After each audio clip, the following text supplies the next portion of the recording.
Hi all, ನಾನಿವತ್ತು ಇಲ್ಲಿ calf ಮತ್ತು ಕಫ ಏನಾಗಿರುತ್ತಲ್ವ ಅದಕ್ಕೆ ಹೋಮ್ ರೆಮಿಡಿನ ತೋರಿಸ್ಕೊಡ್ತಾ ಇದ್ದೀನಿ.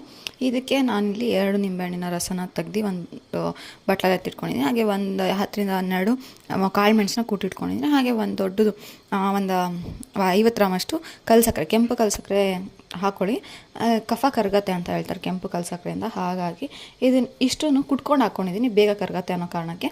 ಈಗ ಇದನ್ನು ಲೋ ಫ್ಲೇಮಲ್ಲಿ ಕುದಿಸ್ಕೊತಾ ಇದ್ದೀನಿ. ಇದು ನಿಮಗೆ ಶಿರಪ್ ಕನ್ಸಿಸ್ಟೆನ್ಸಿ ಬಂದರೆ ಸಾಕು. ಆಮೇಲೆ ಆಫ್ ಮಾಡಿಬಿಡಿ. ಆಮೇಲೆ ಇದು ತಣ್ಣಗಾದ್ಮೇಲೆ ಇನ್ನೊಂದು ಸ್ವಲ್ಪ ತಿಕ್ಕಾಗತ್ತೆ. ಹಾಗಾಗಿ ಇದನ್ನು ನೀವು ದಿನದಲ್ಲಿ 2 ಟೈಮ್ಸ್ ಕೊಡ್ಬೋದು ಮಕ್ಕಳಿಗೆ.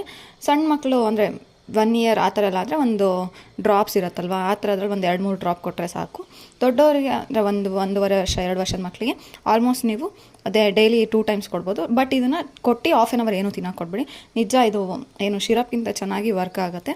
ಇದು ಕಾಫ್ ಮತ್ತು ಕಫ ಏನಾರು ಇದ್ದರೆ ಅದಕ್ಕೆ ಹೋಮ್ ರೆಮಿಡಿ ಆಗಿತ್ತು. ಇಷ್ಟ ಆಗಿದೆ ಅಂದ್ಕೊಳ್ತೀನಿ. Thank you.